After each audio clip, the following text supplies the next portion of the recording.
Fala pessoal, tudo bem com vocês? Sejam muito bem-vindos ao canal. No vídeo de hoje nós vamos falar sobre um assunto de extrema importância para vocês, as leis de Newton. Não só para vocês, mas para todos nós, porque é um assunto que na verdade permeia a nossa realidade e Newton ele simplesmente representou e formulou essas três leis para resumir tudo aquilo que ele observou que acontece ao nosso redor.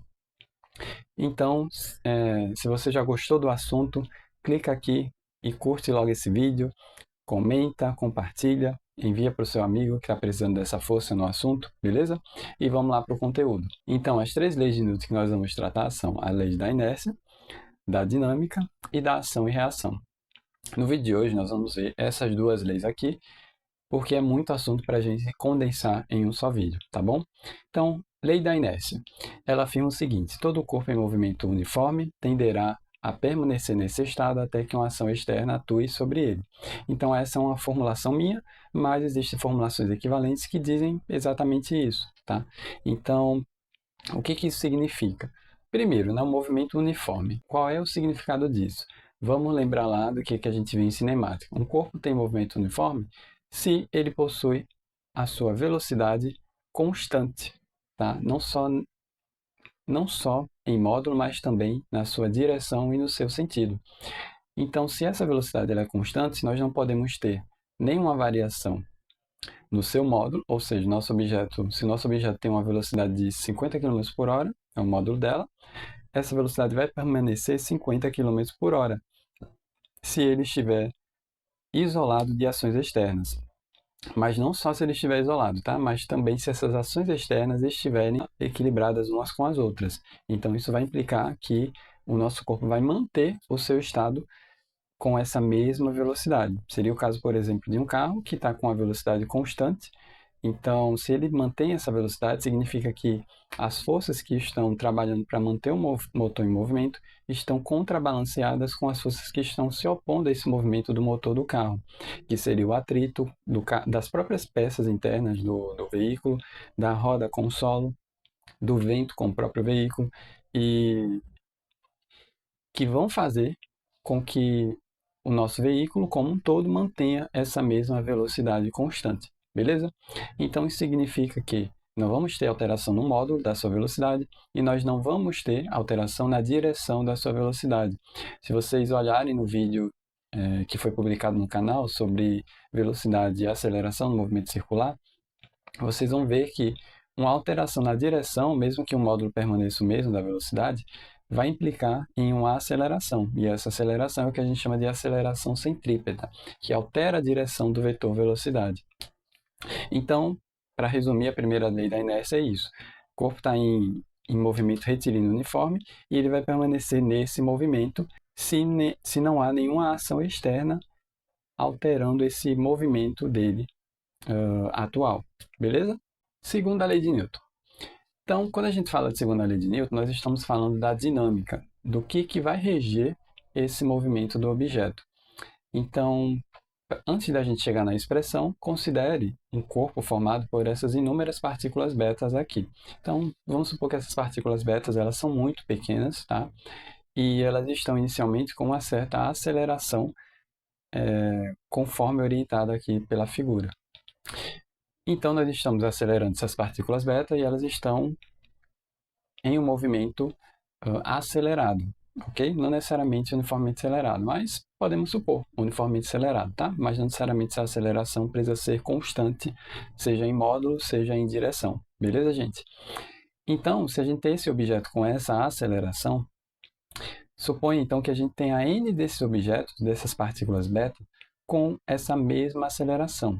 E aí eu lanço a pergunta: vocês acham que a aceleração resultante desse objeto vai ser NA ou vai ser A? Tempo para a resposta. Tic-tac, tic-tac. Beleza.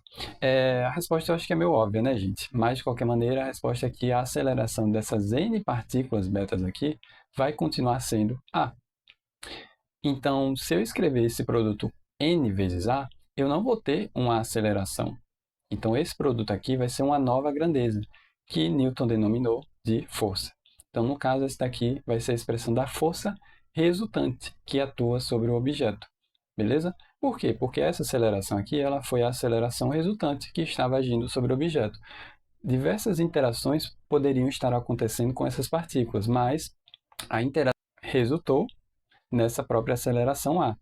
E, consequentemente, nós vamos ter o que nós chamamos de uma força resultante. Só que note que eu fiz uma pequena alteração aqui. Eu mudei de n partículas, que é uma quantidade, para m, que aqui é o que a gente conhece por massa. Mas por que eu fiz essa alteração? Porque, na verdade, a própria definição de massa significa essa soma de uma certa quantidade de partículas.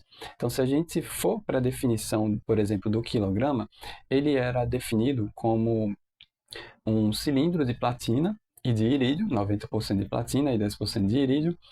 Então, nós tínhamos uma quantidade bem definida, tanto de platina quanto de irídio nesse cilindro.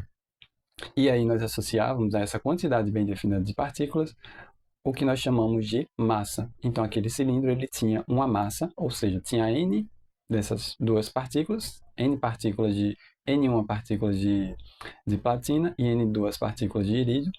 E essa soma dessas duas partículas de composições diferentes formam o que a gente chama de um cilindro de massa de 1 kg. Então, note que a definição de massa ela é simplesmente uma convenção baseada no número de partículas que um determinado objeto possui.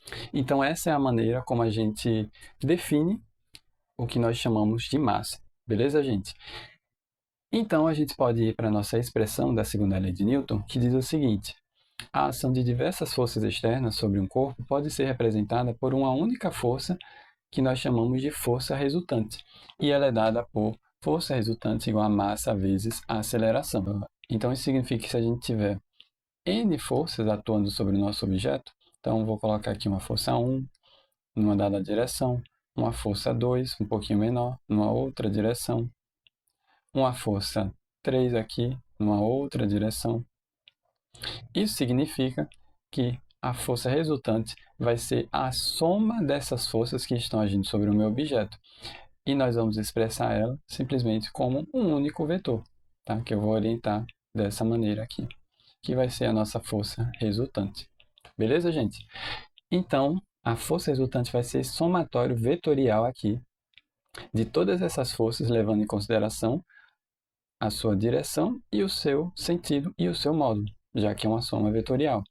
Então, note que aqui a gente tem uma única equação, que é uma equação vetorial, só que como cada um desses vetores tem três componentes, se a gente considerar a mecânica newtoniana, né?